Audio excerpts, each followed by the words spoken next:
नमस्कार दोस्तों, आज हम बात करने वाले हैं प्रमेह के जो चिकित्सा सूत्र है उसके बारे में।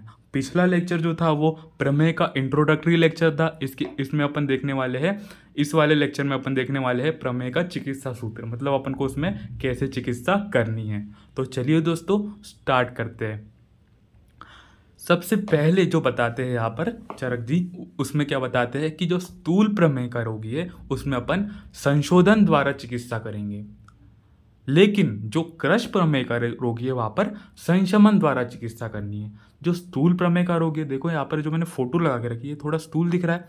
जो स्थूल है या फिर जो मोटा है उसमें अपन को संशोधन द्वारा चिकित्सा करनी है, और जो कृश है उसमें संशमन द्वारा। देखो, क्योंकि जो स्थूल व्यक्ति रहेगा उसमें बल अधिक रहेगा, उसमें बल अधिक रहेगा तो वो संशोधन का जो वो है, मतलब कि इफेक्ट है, उसको झेलने में सामर्थ्य रहेगा। लेकिन जो क्रश है उसका बल पहले से कम है तो उसमें अपन संशमन करा रहे हैं। तो देखो श्लोक में क्या लिखा है, स्थूलम प्रमेहि बलवाही कोह क्रशस्थोकः परि दुर्बलश्च। ठीक है, सब्रहणम तत्र कृष्य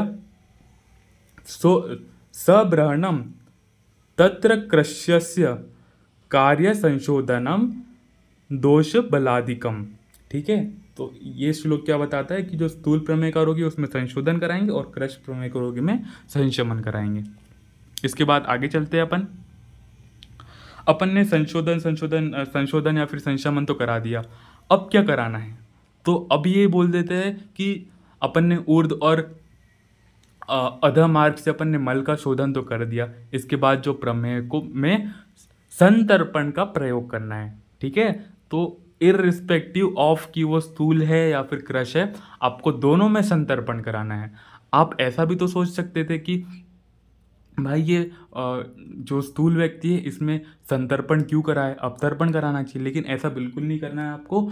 इसमें दोनों में, स्थूल में भी और कृश में भी संतर्पण ही कराना है। अगर आपने ऐसा सोचा कि भाई ये स्थूल व्यक्ति है और अगर इसमें अपन अवतर्पण करा दे, तो अगर आपने इसमें अवतर्पण करा दिया तो देखो, अगर इसमें अपन ने अवतर्पण करा दिया तो इसमें वात का प्रकोप हो जाएगा, वात की वृद्धि हो जाएगी। इसलिए दोस्तों इसमें अवतर्पण नहीं कराना है, संतर्पण कराना है। ठीक है, अगर अपन ने इसमें अवतर्पण करा दिया तो देखो क्या हो सकता है, यदि बलवान प्रमेही के संशोधन के पश्चात उसमें अवतर्पण किया जाए तो उसमें वायु की वृद्धि हो जाती है, वात बढ़ जाएगी उसमें। ठीक है, वात बढ़ जाएगी। तो ये बिल्कुल गलती नहीं करनी है कि अपन ने संशोधन करा दिया बलवान रोग में, उसके बाद में अपन ने अवतर्पण नहीं कराना है, उसमें संतर्पण ही कराना है। अगर आपने अवतर्पण करा दिया वहां पे तो वायु की वृद्धि हो जाएगी, उसके कारण जो रोग है वो क्या क्या हो सकते हैं, गुल्म, क्षय, मूत्र मार्ग और वस्ती में वेदना हो सकती है, और उसके साथ साथ मूत्र का अवरोध हो सकता है। तो देखो, जो गुल्म है वो भी वात प्रधान दोष है, मेनली वात के कारण होता है। क्षय भी वात के कारण ही होता है। मूत्र मार्ग में जो वेदना वगैरह भी होती है, शूल वगैरह होता है, वो वात के कारण ही होता है। तो सारी वातज डिसीज यहाँ पर उसको हो सकती है। ठीक है, तो गुल्म हो सकता है, देखो मैंने पिक्चर भी लगा के रखा है जिससे मेमोरी बन जाएगी। गुल्म हो सकता है, क्षय हो सकता है, शरीर की धातुओं का क्षय हो सकता है, मूत्र मार्ग में वेदना हो सकती है, मूत्र में अवरोध हो सकता है, मतलब कि मूत्र पास करने में अवरोध हो सकता है, और बस इतने रोग इसमें हो सकते हैं। ठीक है दोस्तों, तो इसको याद कैसे करेंगे अपन? जैसे कि प्रमेय आता है, प्रमेय के पहले क्या आता है, गुल्म आता है। जो चैप्टर वाइज अपन पढ़ते हैं, गुल्म, प्रमेय, कुष्ठ, शोष। तो देखो पहले क्या आया, गुल्म आया, उसके बाद में प्रमेय के बाद में क्षय आएगा। तो दोनों अपन उठा लेंगे यहाँ से, गुल्म को भी उठा लेंगे, क्षय को भी उठा लेंगे। और मूत्र मार्ग अवरोध आपको याद रखना है, मूत्र मार्ग में वेदना, मूत्र मार्ग अवरोध और वस्ती में वेदना आपको याद रखना है। इसके बाद चलते, इसको अपन डाइट क्या सजेस्ट करेंगे? तो आधे से ज़्यादा तो रोगी ऐसे ही ठीक हो जाता है जब अपन उसकी डाइट कंट्रोल कर देते हैं। तो उसमें अपन को सबसे अच्छा जो यहाँ पर बताया है, प्रमेय के में मुख्य रूप से यव का भोजन कराना चाहिए। यव का भोजन जिसको अपन आज की तारीख में अपन ओट्स के नाम से जानते हैं, तो उसको अपन यव का भोजन देंगे। ऐसा क्यों बोला?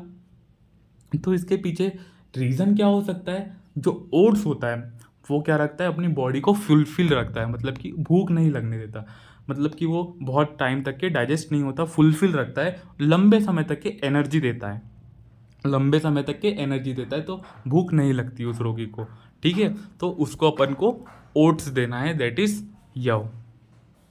इसके बाद आता है प्रमेय और मूत्र मार्ग, मूत्रगत रक्तपित्त में भेद। तो एक्चुअली क्या होता है कि जब प्रमेय होता है और मूत्रगत रक्तपित्त होता है, इसमें अपन को डिफरेंशियल डायग्नोसिस कैसे बनानी है? तो एक्चुअली जो प्रमेय होता है इसके पूर्व रूप के बिना नहीं आता।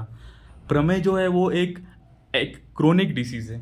प्रमेय क्या है? क्रोनिक डिसीज है। तो अगर क्रोनिक डिसीज है, लंबे समय तक के चलने वाली है, इसमें पूर्व रूप अपन को देखने मिलेगा, इसमें पूर्व रूप अपन को देखने मिलेगा। लेकिन जो रक्तपित्त है वो एक एक्यूट डिसीज है, उसमें अपन को पूर्व रूप देखने नहीं मिलता है।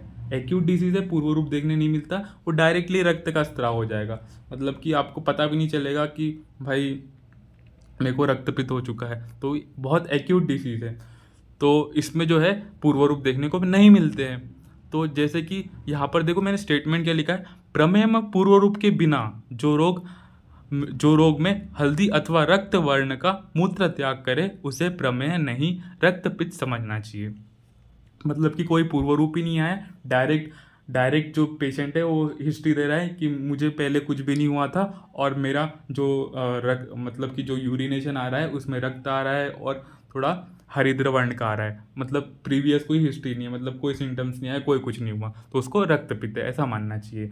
लेकिन अगर उसमें पहले से कुछ सिम्टम्स आ रहे हैं, प्रमेय के पूर्व रूप दिख रहे हैं, तो अपन को और फिर वो हरिद्र वर्ण और रक्त वर्ण का जो यूरिन निकाल रहा है, तो उसमें अपन को मानना चाहिए कि वो प्रमेय है। ठीक है दोस्तों, इतना समझ में आ गया।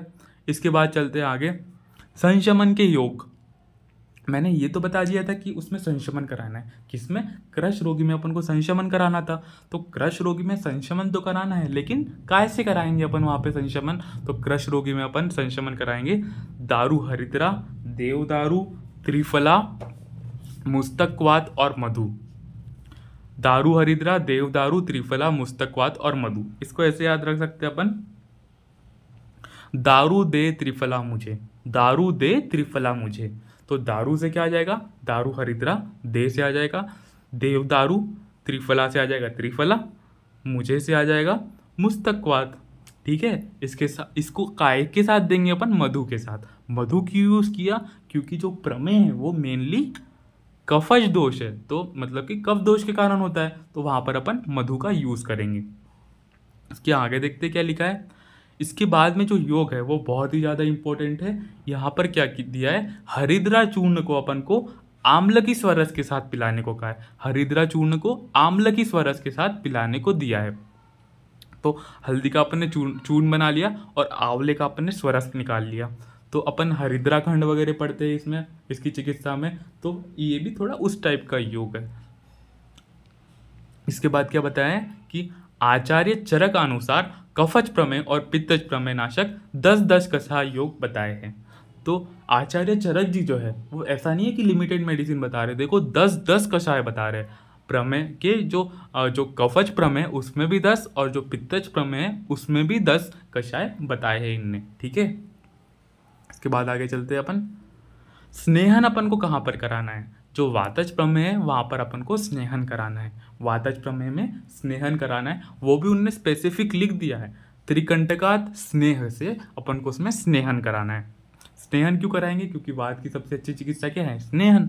तो अपन वहाँ पर स्नेहन करा रहे, और वो भी त्रिकंटकात घृत से। त्रिकंटकाय का पर्याय होता है त्रिकंटक, स्वादुकंठक, गोक्षुर का। तो ऑब्वियसली अपन गोक्षुर के जो उसका एक्सट्रैक्ट है उससे अपन स्नेहन कराएंगे। इसके बाद विरूक्षण। विरूक्षण मतलब रूक्षण ही एक टाइप का। तो पित्तज और कफज प्रमेय में अपन विरूक्षण कराएंगे। पित्तज और कफज प्रमेय में अपन क्या कराएंगे? विरूक्षण कराएंगे। पित्तज एवं कफज प्रमेय में पूर्व में अपतर्पण निर्दिष्ट है। मतलब कि क्या है, पित्तज और कफज प्रमेय के पूर्व में अपन अपतर्पण करा सकते हैं। इसके बाद आगे चलते हैं अपन।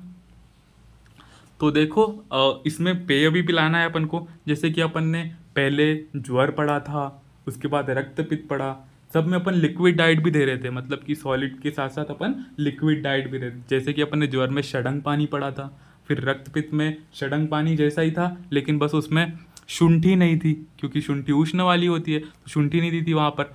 तो अपन को यहाँ पर भी लिक्विड डाइट देनी है, अपन को जो रोगी है उसको भी लिक्विड डाइट देनी है, लेकिन वो प्रमेय हर होनी चाहिए। तो अपन को यहाँ पर किस किस चीज़ों का यूज़ करना है, तो सबसे पहला लिखा है विजय सारोदक। विजय सारोदक, उसके साथ साथ मतलब साथ साथ नहीं, या फिर विजय सारोदक दो, या फिर कुशोदक, मधुदक, त्रिफला रस, सीधु, माधविक मदिरा का पान कराना चाहिए। तो या तो विजय सारोदक दो, कुशोदक दो, मधुदक दो, त्रिफला रस दो, सीधु, माधविक मदिरा का पान कराना चाहिए। ठीक है, तो इसको कैसे याद रख सकते हैं? मधुमेह तेरी विजय की सीमा। मधुमेह से क्या आ जाएगा? मधु का जाएगा, मधुमेह से अपन मधु की याद रख लेंगे। तेरी से क्या याद रख लेंगे? त्रिफला याद रख लेंगे। विजय से याद रख लेंगे विजय सारोदक। की से याद रख लेंगे कुशोदक। सीमा से याद रख लेंगे सीध। सीधु है वो थोड़ा गलत प्रिंट हो गया है वहां पर, सीधु है वो। तो क्या क्या याद रखना है? विजय सारोदक, कुशोदक, मधुदक, त्रिफला रस, सीधु, माधविक मदिरा का पान कराना चाहिए अपन को। ठीक है, तो नेक्स्ट लेक्चर में अपन पढ़ेंगे प्रमेय में चिकित्सक योग, मतलब कि अपन उसमें प्रमेय में क्या मतलब कौन से योग उसमें यूज़ करेंगे। ठीक है दोस्तों, आज के लिए इतना ही, धन्यवाद।